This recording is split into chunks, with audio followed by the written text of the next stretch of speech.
Alhamdulillah, alhamdulillahi rabbil alamin, wa salatu wa salamu ala khataman nabiyyin, amma ba'd, fa'a'udhu billahi minash shaitanir rajim, bismillahir rahmanir rahim. Mes chers frères en islam, répétez à haute voix après moi. As-salatu wa salamu alayka ya Rasulallah, wa ala alika wa ashabika ya Habiballah. As-salatu wa salamu alayka ya Nabiyallah, wa ala alika wa ashabika ya Nurallah. Nawaitu sunnat al-i'tikaf.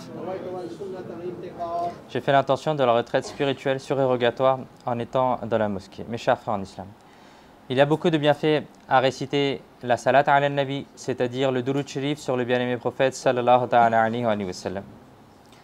Il est rapporté dans un hadith du Mu'jam al-Kabir que le bien-aimé prophète sallallahu ta'ala alayhi wa sallam a dit: lorsque l'un de vous souhaite faire une dua,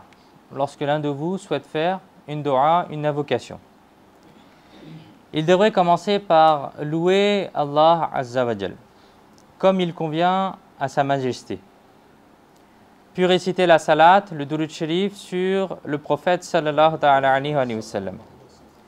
Puis après cela, formule sa dua, car cette manière rend la dua plus digne d'être acceptée.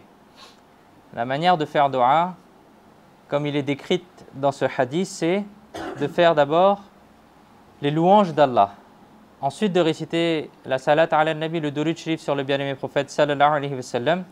Et le bien-aimé prophète sallallahu alayhi wa sallam a dit que cette dua est plus proche d'être et plus digne d'être acceptée. Par exemple, une manière de le faire, c'est lorsqu'on fait dua ici après la prière aussi, on le dit aussi, alhamdulillah, alhamdulillahi rabbil alamin, wa salatu wa salamu ala khataman nabiyyin, sayyid al-mursalin, etc. On qualifie comme avec des beaux noms le bien-aimé prophète sallallahu alayhi wa sallam. Donc ça, c'est une manière de commencer la dua. Si on veut appliquer ce hadith, une des manières de le faire, c'est de commencer par la dua en commençant par alhamdulillahi rabbil alamin, et ensuite on envoie la salat, le durud sharif sur le bien-aimé prophète, wa sallallahu ala Muhammad, wa sallallahu ala khayri khalqillah, etc. On peut formuler différentes manières. Et ça, c'est une manière d'appliquer ce hadith-là, insha'Allah al-karim. Donc avec amour, avec honneur, avec respect pour le prophète sallallahu alayhi wa sallam, récitons une fois la salat, le durud sharif sur lui. Sallu ala al-habib, sallallahu ta'ala ala Muhammad, sallallahu alayhi wa alihi wa sallam. Chers frères en islam, Allah Azza wa Jal dit dans le noble Coran: وَلَمَّا جَاءَهُمْ كِتَابٌ مِّنْ عِندِ اللَّهِ مُصَدِّقٌ لِمَا مَعَهُمْ وَكَانُوا مِنْ قَبْلُ يَسْتَفْتِحُونَ عَلَى الَّذِينَ كَفَرُوا فَلَمَّا جَاءَهُمْ مَا عَرَفُوا كَفَرُوا بِهِ فَلَعْنَةُ اللَّهِ عَلَى الْكَافِرِينَ صدق الله العظيم وصدق رسوله النبي الكريم. Traduction de Kanzul Irfan. Et lorsque le livre d'Allah leur est parvenu, qui confirme le livre déjà en leur possession, et qu'auparavant ils demandaient la victoire contre les mécréants par l'intermédiaire, par le wasila de ce même prophète, alors lorsque ce prophète bien connu leur est arrivé, ils l'ont renié. Que la malédiction d'Allah soit sur les renieurs, c'est-à-dire ceux qui renient. Chers frères en islam, nous venons d'avoir le privilège d'écouter le verset 89 de Sourate Al-Baqarah. Dans ce verset sacré, il est question du peuple des Bani Israël et des mérites de notre bien-aimé prophète sallallahu ta'ala alayhi wa sallam. Écoutons quelques explications de ce verset sacré. Allah Azza wa Jal, il dit: وَلَمَّا جَاءَهُمْ كِتَابٌ مِّنْ عِندِ اللَّهِ مُصَدِّقٌ لِمَا مَعَهُمْ. Et lorsque ce livre d'Allah leur est parvenu, qui confirme le livre déjà en leur possession. C'est-à-dire que le noble Coran est un livre d'une telle élévation, d'une si grande noblesse, qu'il est venu confirmer la Taura et le Injil. puisque le noble Coran est un livre qui élève la dignité des Bani Israël et des livres qui leur ont été révélés et qui l'attestent de leur véracité, il leur aurait fallu qu'ils croient tout de suite dans le noble Coran, de prononcer la shahada du bien-aimé prophète sallallahu ta'ala alayhi wa sallam et de devenir musulmans et de devenir même des compagnons. Mais regardons donc leur situation. Avant la venue du bien-aimé prophète sallallahu ta'ala alayhi wa sallam, leurs sentiments étaient différents. C'est ce que nous dit ce verset que Allah Azza wa Jal nous a révélé. Ils étaient d'une autre nature, leurs sentiments. Puis ensuite, ils ont radicalement changé. Quels étaient donc ces sentiments auparavant? وَكَانُوا مِن قَبْلُ يَسْتَفْتِحُونَ عَلَى الَّذِينَ كَفَرُوا. Et auparavant, ils demandaient quoi? Ils demandaient la victoire contre les mécréants par l'intermédiaire, par le wasila de ce même prophète. C'est-à-dire qu'auparavant, ils faisaient des doigts. Ils faisaient des doigts, des invocations par l'intermédiaire, par le wasila de ce bien-aimé prophète sallallahu ta'ala alayhi wa sallam. C'est-à-dire dans les difficultés, dans les épreuves, dans les guerres, dans les conflits. Ils évoquaient en donnant l'entremise, l'intermédiaire, le wasila de votre nom béni, et ils obtenaient ainsi la victoire. Le compagnon du prophète, Sayyidina Abdullah ibn Abbas, radiyallahu ta'ala anhuma, que l'on appelle aussi le tarjuman ou le Coran, c'est-à-dire l'interprète, l'exégète, le commentateur du Coran, a dit que, avant l'arrivée de l'islam, il y avait de l'inimité, c'est-à-dire de la rancœur, de la méchanceté, entre les Bani Israël de Khaybar et la tribu de Ghatfan. Ils étaient souvent en conflit, en guerre. Et les Bani Israël subissaient souvent la défaite. Mais lorsqu'ils voyaient qu'ils allaient sûrement perdre, ils faisaient dua en invoquant ainsi: « Ô Allah, ce prophète Ummi dont tu as promis la venue, celui qui viendra en tant que dernier prophète, ô Allah, nous faisons dua, son entremise, par son intermédiaire, par sa wasila. Accorde-nous la victoire sur nos ennemis. » Lorsque ces gens faisaient la dua, lorsque les gens faisaient cette dua-là, par l'entremise, par la wasila du bien-aimé prophète sallallahu ta'ala alayhi wa sallam, alors Allah Azza wa Jal leur accordait la victoire dans une guerre qu'ils étaient en train de perdre. Rapporté dans le tafsir al-Qurtubi de l'imam al-Qurtubi al-Maliki rahmatullahi alayh. Les honorables compagnons Ansar, ces bienheureux qui vivaient déjà à Madinatul Munawwara, ont ensuite accepté l'islam et ont donné tout ce qu'ils pouvaient pour le bien-aimé prophète sallallahu ta'ala alayhi wa sallam. L'une des raisons pour lesquelles ces honorables compagnons alayhim ridwan ont accepté la foi était cela même. Quelle était la raison pourquoi les compagnons Ansar ont accepté l'islam dès le début? Les compagnons Ansar, c'est ceux qui étaient d'origine, qui vivaient à Madinatul Munawwara, qu'on compare aux Muhajirin, aux compagnons qui ont émigré de Makkatul Mukarrama vers Madinatul Munawwara. D'accord? Deux types de compagnons, les Muhajirin, ceux qui ont émigré, et ceux qui étaient originellement, depuis le départ, à Madinatul Munawwara, qu'on appelle les Ansar. Les compagnons Ansar ont accepté l'islam, et comment est-ce qu'ils ont accepté l'islam? Puisqu'ils habitaient déjà à Madinatul Munawwara, c'est-à-dire qu'on appelle à l'époque Yathrib, les Bani Israël de la ville de Madinatul Munawwara leur disaient constamment aux Ansar que le dernier prophète sallallahu ta'ala alayhi wa sallam va bientôt arriver. Constamment, il leur disait, il va bientôt arriver. Et lorsqu'il viendra, nous nous soumettrons à lui. Et alors nous aurons la victoire sur vous. Puisque les Ansar entendaient régulièrement ces propos, alors lorsque le bien-aimé prophète sallallahu ta'ala alayhi wa sallam est arrivé, les Ansar ont immédiatement récité votre shahada dès qu'ils ont appris la nouvelle. Allahu Akbar. Mais qu'est-ce qui est donc arrivé aux autres personnes, ceux qui annonçaient la venue, l'arrivée du bien-aimé prophète sallallahu ta'ala alayhi wa sallam? Allah Azza wa Jal, il dit: فَلَمَّا جَاءَهُمْ مَا عَرَفُوا كَفَرُوا بِهِ. Alors, lorsque ce prophète bien connu parce qu'ils avaient déjà la nouvelle de l'arrivée, alors lorsque ce prophète bien connu leur est arrivé, ils l'ont renié, ils l'ont rejeté. C'est-à-dire que ces personnes auraient dû accepter le bien-aimé prophète sallallahu ta'ala alayhi wa sallam et ainsi bénéficier des bienfaits des deux mondes. Mais hélas, lorsque ce prophète bien connu, sallallahu ta'ala alayhi wa sallam, est venu à eux, voilà que ceux qui formulaient des du'as, des invocations par son intermédiaire, par sa wasila, et qui recueillaient les bénédictions en son nom, le malheur les a dominés. Et ils sont tombés dans le gouffre du kufr, de la mécréance, dans le fait de renier le dernier prophète d'Allah. Ensuite, qu'est-ce qu'il est dit à la fin de ce verset? Fala'natullahi 'alal kafirin. Que la malédiction d'Allah soit sur les renieurs, ceux qui renient le dernier prophète d'Allah. Allahu Akbar. Chers frères en islam, regardons. Quelle chose étonnante. Grâce aux indications données par ces personnes, les Ansar ont reçu le bienfait de la foi et ont atteint une place élevée dans le bas monde et dans l'au-delà. En devenant quoi? En devenant des compagnons, les meilleurs êtres humains après tous les prophètes alayhimus salam.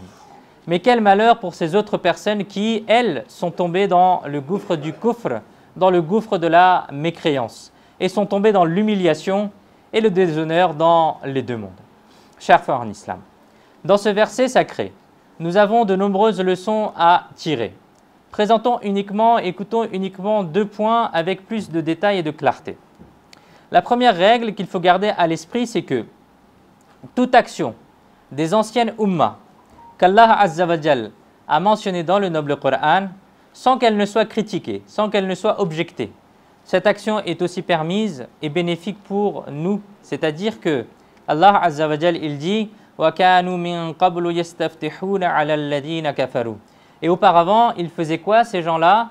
Ils demandaient la victoire contre les mécréants par l'intermédiaire de ce même prophète, par le wasila, en demandant, en faisant dua, que Allah Azza wa Jal nous accorde la victoire par le droit du bien-aimé prophète sallallahu alayhi wa sallam.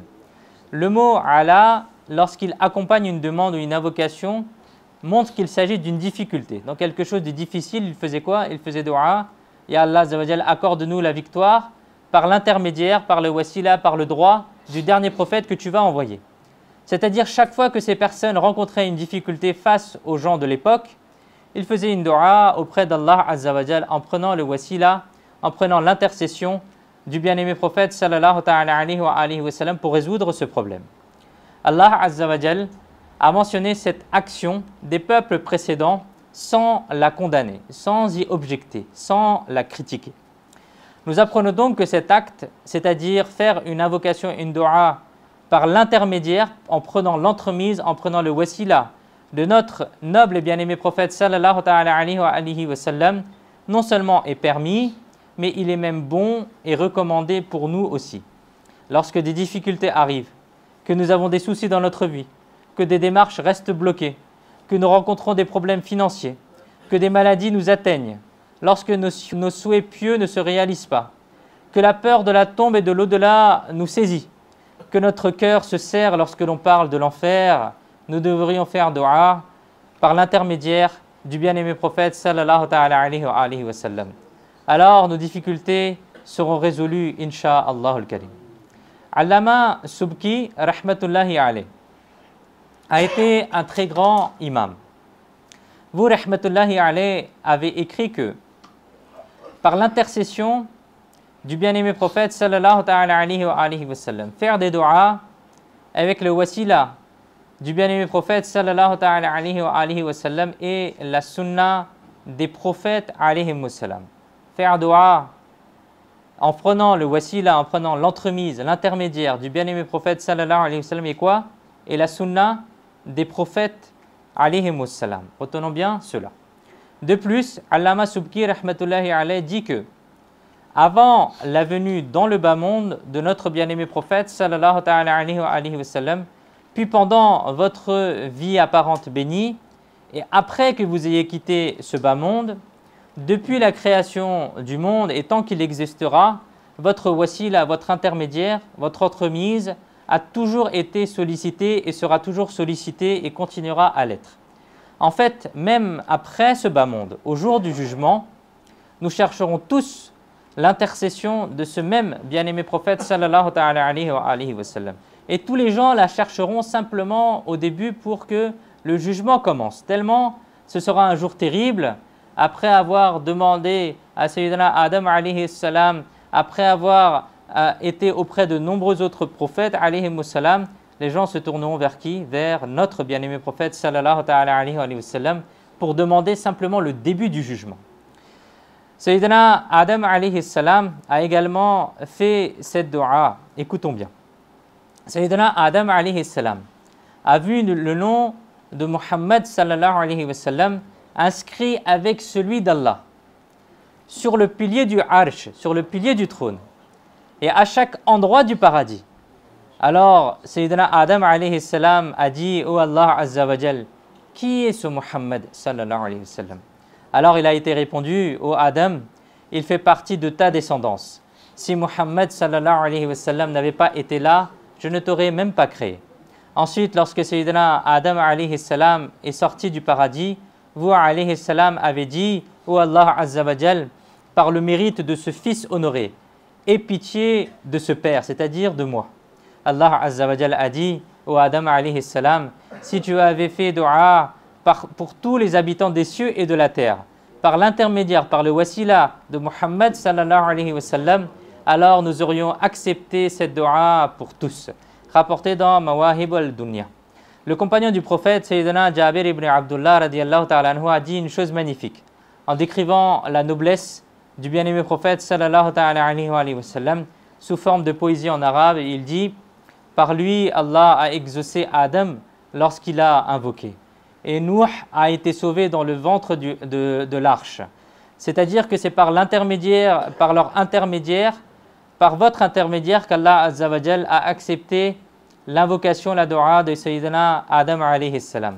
Et c'est par leur mérite que Sayyidina Nuh alayhi salam a été sauvé dans son embarcation, dans son arche. Et ensuite le poète il continue en disant: et le feu n'a causé aucun tort à l'ami intime, au Khalil, grâce à sa lumière. Et c'est pour lui que la rançon a été accordée au sacrifice. C'est-à-dire que c'est grâce à la bénédiction de la lumière du bien-aimé prophète sallallahu ta'ala alayhi wa sallam que le feu est devenu frais pour Sayyidina Ibrahim alayhi salam. Et c'est par son honneur qu'une rançon venant du paradis a été envoyée pour Sayyidina Ismaïl alayhi salam. Chers frères en islam, il est rapporté dans les livres de Sira que il y avait un homme appelé Julhuma. Il raconte: une fois je suis arrivé à la Mecque. Il y avait alors une famine et les gens étaient épuisés par la faim. J'ai vu que les Quraysh sont allés voir Abu Talib et ont dit: oh Abu Talib, les vallées sont asséchées, les familles souffrent de la faim et de la soif. Venons, faisons dua pour la pluie. En entendant cela, Abu Talib s'est dirigé vers un champ accompagné d'un petit enfant. Subhanallah, comme il était beau, son visage pur brillait, comme si le soleil apparaissait parmi les nuages. Un nuage avançait au-dessus de la tête de cet enfant. D'autres enfants aussi étaient avec lui. Et en continuant votre marche, Abu Talib est arrivé près de la noble Kaaba. Et il a fait asseoir ce petit enfant charmant en l'adossant à la Kaaba. Et à ce moment-là, il n'y avait même pas un seul nuage dans le ciel. Cet enfant a simplement levé le doigt et Allah, aussitôt que son doigt s'est levé, des nuages sont apparus de toutes parts. Et une pluie torrentielle a commencé à tomber. Et à cet instant, Abu Talib a dit: et un homme au visage lumineux, par qui nous demandons la pluie auprès des nuages, un soutien pour les orphelins, une protection pour les veuves. C'est-à-dire que celui qui a un visage éclatant, par l'intermédiaire, par le wasila de qui la pluie est demandée, il est le soutien des orphelins et la protection des veuves. Il est rapporté que dans une ville du Maroc qui s'appelle Fès, vivait une femme pieuse. Elle avait l'habitude, chaque fois qu'elle faisait face à une difficulté ou à une épreuve, de poser ses deux mains sur son visage, de fermer les yeux, puis de dire avec amour Muhammad sallallahu alayhi wa sallam. Elle fermait les yeux, elle mettait les mains sur son visage, et qu'est-ce qu'elle faisait? Elle disait Muhammad sallallahu alayhi wa sallam. Et grâce à la bénédiction du nom de Muhammad sallallahu alayhi wa sallam, sa difficulté s'en allait. Regardons l'amour de cette femme. Quand cette femme est décédée, un de ses proches l'a vue en rêve et lui a demandé: as-tu vu les deux anges qui viennent interroger dans la tombe, Munkar et Nakir? Elle a répondu: oui. ils sont venus vers moi. En les voyant, j'ai comme à mon habitude posé mes deux mains sur mon visage et j'ai prononcé le nom de Muhammad sallallahu alayhi wa sallam. Elle dit dans son rêve, quand j'ai retiré mes mains de mon visage, les deux anges étaient déjà partis. Allahu Akbar, chers frères en islam. Nous devons aussi demander des invocations par l'intermédiaire, par le wasila du bien-aimé prophète sallallahu alayhi wa sallam. Il n'est pas nécessaire que nous présentions seulement l'intercession de sa noble personne, alayhi salatu wa salam. Non, on peut présenter l'intercession des sourcils bénis du bien-aimé prophète sallallahu alayhi wa sallam, de ses cheveux purs, qui ont été parfois, dans certaines interprétations, décrites que wadduha, ça signifie les cheveux bénis, mi-courts, mi-longs, du bien-aimé prophète sallallahu alayhi wa sallam. On peut faire le dua par les joues éclatantes du bien-aimé prophète sallallahu alayhi wa sallam, par ses mains bénies d'une blancheur éclatante, et même de chaque parcelle de cette terre sacrée sur laquelle ses pieds bénis se sont posés. Inch'Allah al-Karim, nos duas seront exaucés. Chers frères en islam, nous avons écouté le verset sacré. Dans celui-ci, l'une des caractéristiques de notre bien-aimé prophète sallallahu alayhi wa sallam a été exposée. Sa renommée est élevée, sa célébrité est très connue. Il est un prophète connu. Il a été dit فَلَمَّا جَاءَهُمْ مَا عَرَفُوا. Alors, lorsque ce prophète bien reconnu est venu à eux, nous voyons donc que ces personnes connaissaient parfaitement le bien-aimé prophète sallallahu alayhi wa sallam. À un autre endroit, Allah Azza wa Jalla dit dans Surat Al-Baqarah, verset 146, « Ceux gens à qui nous avons accordé le livre reconnaissent ce prophète comme ils reconnaissent leurs propres enfants. » Comment est-ce que ces gens reconnaissaient le bien-aimé prophète sallallahu alayhi wa sallam? Le célèbre commentateur du Coran, Mufti Ahmad Yarkhan Naimi rahmatullahi alayhi, écrit à propos de ce verset que, c'est-à-dire que les gens du livre, ceux qui avaient la connaissance de la Torah et du Injil, reconnaissaient le bien-aimé prophète sallallahu alayhi wa sallam. Mais comment est-ce qu'ils le reconnaissaient? Il a été dit comme ils reconnaissaient leurs propres enfants. Si leur enfant se trouve parmi 1000 autres enfants, ils sauront reconnaître leur fils. Ils ne doutent jamais un seul instant de ce qui peut être leur enfant. Même de loin, en entendant sa voix, ils arrivent à reconnaître la voix. Ou en observant sa démarche, son attitude, ils arrivent à reconnaître que c'est la voix de leur fils, de leur enfant. Ou bien la manière de marcher de leur enfant, ils la reconnaissent. De la même façon, ces gens reconnaissent aussi bien le bien-aimé prophète sallallahu alayhi wa sallam à travers sa noble apparence, sa démarche, sa façon de s'exprimer et même à chacun de ses gestes. Il est rapporté que lorsque le grand savant des gens du livre, Sayyidina Abdullah ibn Salam radiyallahu ta'ala anhu, a accepté la foi, Sayyidina Umar al-Faruq al-A'zam radiyallahu ta'ala anhu lui a demandé, dans ce verset où il est dit que les gens du livre reconnaissent le bien-aimé prophète sallallahu alayhi wa sallam, que signifie cette reconnaissance?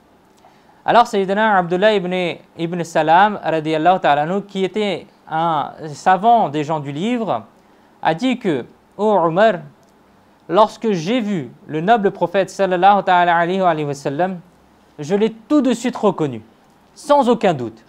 Et ma reconnaissance de la présence lumineuse était plus parfaite et complète que celle de mes propres fils. » Sayyidina Umar radiyallahu ta'ala anhu a demandé « Comment cela? Comment tu as pu reconnaître le bien-aimé prophète sallallahu alayhi wa sallam encore mieux que tes propres enfants ?»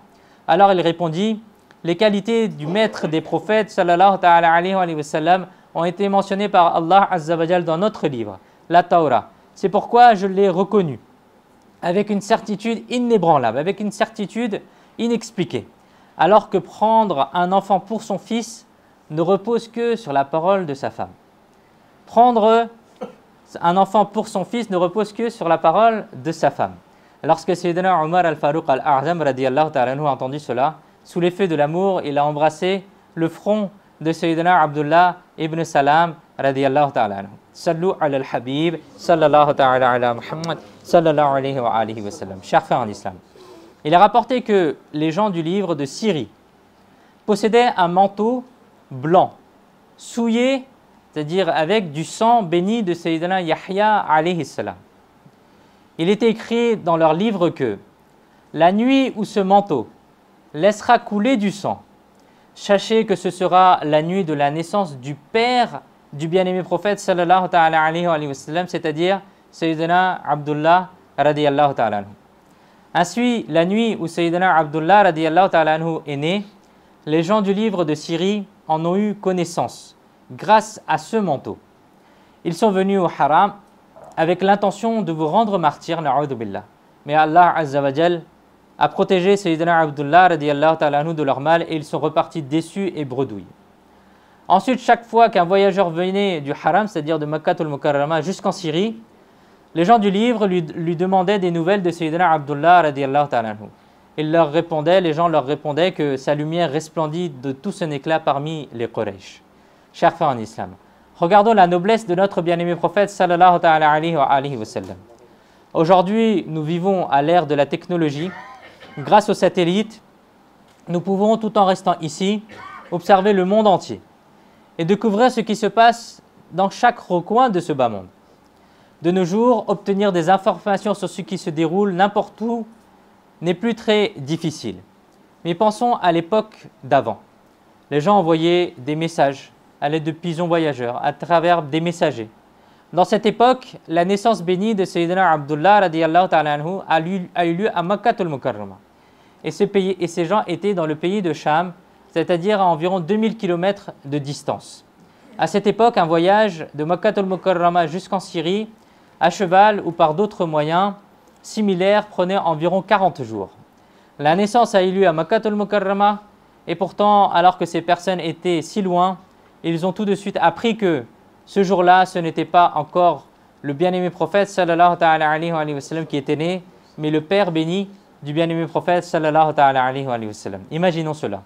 Dans les livres précédents, la mention du bien-aimé prophète sallallahu ta'ala alayhi wa sallam s'y trouvait avec tant de détails. Regardons aussi ceci. Nous pouvons reconnaître nos enfants en les voyant. Nous pouvons les reconnaître en entendant leur voix. Et notre amour est très profond, nous pouvons même les reconnaître à leur odeur. Mais reconnaître, alors qu'on est assis si loin, à des milliers de kilomètres, non pas seulement le bien-aimé prophète sallallahu ta'ala alayhi wa sallam, mais la naissance de son respecté père, Allahu Akbar. Imaginons cela. À quel point ces personnes reconnaissaient bien le bien-aimé prophète sallallahu ta'ala alayhi wa sallam. Voilà comment les gens reconnaissaient et connaissaient le bien-aimé prophète sallallahu ta'ala alayhi wa sallam. Sayyidina Malik ibn Sinan radiyallahu ta'ala anhu habitait à Madinatul Munawwara. La nuit où notre bien-aimé prophète sallallahu ta'ala alayhi wa sallam est né, quelle était la situation à Madinatul Munawwara? Écoutez bien. Sayyidina Malik ibn Sinan radiyallahu ta'ala anhu l'a décrite dans son discours. Sayyidina Malik ibn Sinan radiyallahu ta'ala anhu a dit que une nuit à Madinatul Munawwara, je suis allé juste pour discuter chez des amis du clan Banu Abdul Ashhal. Là, il y avait une personne des Bani Israël nommée Yusha'a. Je l'ai vu rassembler des gens et dire le moment de la venue du bien-aimé prophète sallallahu ta'ala alayhi wa sallam est proche. Il apparaîtra à Makkah al-Mukarrama. Ensuite, Yusha'a a aussi décrit en détail l'apparence bénie et les qualités du prophète sallallahu ta'ala alayhi wa sallam. Sayyidina Malik ibn Sinan radiyallahu ta'ala anhu a dit « J'ai écouté ses propos. C'était vraiment des choses étonnantes. Puis je suis parti de là. Je suis retourné dans mon clan. Et là, j'ai aussi vu qu'une personne avait rassemblé des gens et disait également le moment de la venue du prophète sallallahu ta'ala alayhi wa sallam est proche. Et lui aussi racontait des choses sur le prophète sallallahu ta'ala alayhi wa sallam. Il dit, je suis parti de là et je suis allé chez les Banu Qurayza et j'ai vu que là aussi des gens étaient rassemblés et ils évoquaient la venue du prophète des deux mondes sallallahu ta'ala alayhi wa sallam. Pendant ce moment-là, l'un d'eux a dit, cette étoile rouge qui apparaît uniquement à la naissance d'un prophète est déjà apparue. Et désormais, il ne reste que le prophète Ahmad sallallahu ta'ala alayhi wa sallam parmi les prophètes. Il viendra et cette ville, c'est-à-dire Madinatul Munawwara, sera le lieu de son émigration. Le célèbre compagnon du prophète, Sayyidina Hassan ibn Sabit radiyallahu ta'ala anhu, était aussi un habitant de Madinatul Munawwara. Il raconte, j'avais 7 ans. Une fois, au dernier tiers de la nuit, soudain, une voix puissante a retenti dans les rues de Madinatul Munawwara. Les gens ont couru vers cette voix et qu'est-ce qu'ils ont vu? Ils ont vu un Bani Israël debout sur une colline, tenant une flamme à la main. Les gens, en entendant sa voix forte, se sont rassemblés autour de lui. Il a alors fait une annonce devant la foule et a dit « Il s'agit de l'astre du prophète Ahmad. Il s'agit de l'étoile du prophète Ahmad sallallahu ta'ala alayhi wa sallam. Cet astre n'apparaît qu'au moment de la naissance d'un prophète. Parmi tous les prophètes devant venir sur le bas monde, il ne reste que le prophète Ahmed sallallahu ta'ala alayhi wa sallam, dont la naissance n'a pas encore eu lieu. Ceci est le signe que cette nuit est celle de sa naissance. Chers frères en islam, regardons tout d'abord qu'un certain nombre de personnes reconnaissaient le moment de la naissance du bien-aimé prophète sallallahu ta'ala alayhi wa sallam en observant simplement les étoiles. Nous apprenons donc que Allah Azza wa Jal a beaucoup évoqué le bien-aimé prophète sallallahu ta'ala alayhi wa sallam dans les livres précédents. C'est pourquoi lorsqu'ils ont vu du sang couler de la robe sur lequel il y avait le sang de Sayyidina Yahya alayhi salam, ils ont reconnu le moment de la naissance du père béni du bien-aimé prophète sallallahu ta'ala alayhi wa sallam. Lorsqu'ils ont vu une certaine étoile apparaître dans le ciel, ils ont reconnu le moment de l'arrivée du bien-aimé prophète sallallahu ta'ala alayhi wa sallam. Quand ils voyaient des palmiers, de la terre des palmiers, ils reconnaissaient le bien-aimé prophète sallallahu ta'ala alayhi wa sallam. Réfléchissons encore à ces récits sous un autre angle. Il arrive que certains disent que le Mawlud al-Nabi sallallahu alayhi wa sallam, le Milad Sharif sallallahu ta'ala alayhi wa sallam est une invention issue des gens. Lorsque notre bien-aimé prophète sallallahu ta'ala alayhi wa sallam est né, quelqu'un avait-il célébré le Mawlid à ce moment-là? En réponse à cela, rappelons que, alhamdulillah, à cette époque, toute la création était dans la joie. Les étoiles s'inclinaient, la Kaaba vibrait, les anges venaient en apportant des brises de bénédiction. Il n'y avait que de l'allégresse, que la joie sur le Arsh et sur la terre. Si l'on demande si à ce moment précis, les humains avaient spécialement célébré le Mawlid ou non, regardons, à ce moment beaucoup étaient non musulmans. Ils ne reconnaissaient ni Allah Azza wa Jal, ni les prophètes alayhimu salam. Cela ne nous concerne pas. Oui, ceux nombreux qui croyaient aux livres révélés passés, qui affirmaient la foi en les prophètes, nous avons entendu dans la tradition que ces gens, au sein de leur tribu, dans tout Madinatul Munawwara, organisaient des assemblées pour faire le dhikr du bien-aimé prophète sallallahu ta'ala alayhi wa sallam. Même si plus tard ils se sont détournés de la foi, pendant la nuit même de la naissance du bien-aimé prophète sallallahu ta'ala alayhi wa sallam, à Madinatul Munawwara, les assemblées du dhikr du bien-aimé prophète sallallahu ta'ala alayhi wa sallam étaient bien présentes. Et on évoquait aussi la naissance bénie. Chers frères en islam, alhamdulillah, thumma alhamdulillah. L'arrivée du mois du Mawlud al-Nabi sallallahu alayhi wa sallam approche. Et cette année, le mois du Mawlud al-Nabi sallallahu alayhi wa sallam, c'est-à-dire le mois de Rabi'ul Awwal, va arriver avec une nouvelle joie. Alhamdulillah. Cette fois-ci, ce sera la 1500e année de célébration de la naissance de notre bien-aimé prophète sallallahu ta'ala alayhi wa sallam. Alhamdulillah, dans le monde entier, la 1500e célébration de la naissance est accueillie avec une grande ferveur. Les amoureux du prophète sont heureux et nous multiplions les efforts pour que cette année, le Mawlud al-Nabi sallallahu alayhi wa sallam soit célébré avec encore plus d'ardeur qu'auparavant. Qu'Allah Azza wa Jal nous accorde la réussite. Des questions surgissent sûrement. Est-ce que la 1500e année est quelque chose de particulier? On essaiera, Inch'Allah, d'expliquer cela une prochaine fois. Qu'Allah Azza wa Jal nous permette de retenir ce que nous avons entendu et de le mettre en pratique. Amin. Bijahi khatamun nabiyyin. Sallallahu ta'ala alayhi wa alihi wa sallam. Sallu ala al-habib. Sallallahu ta'ala ala Muhammad. Sallallahu alayhi wa sallam.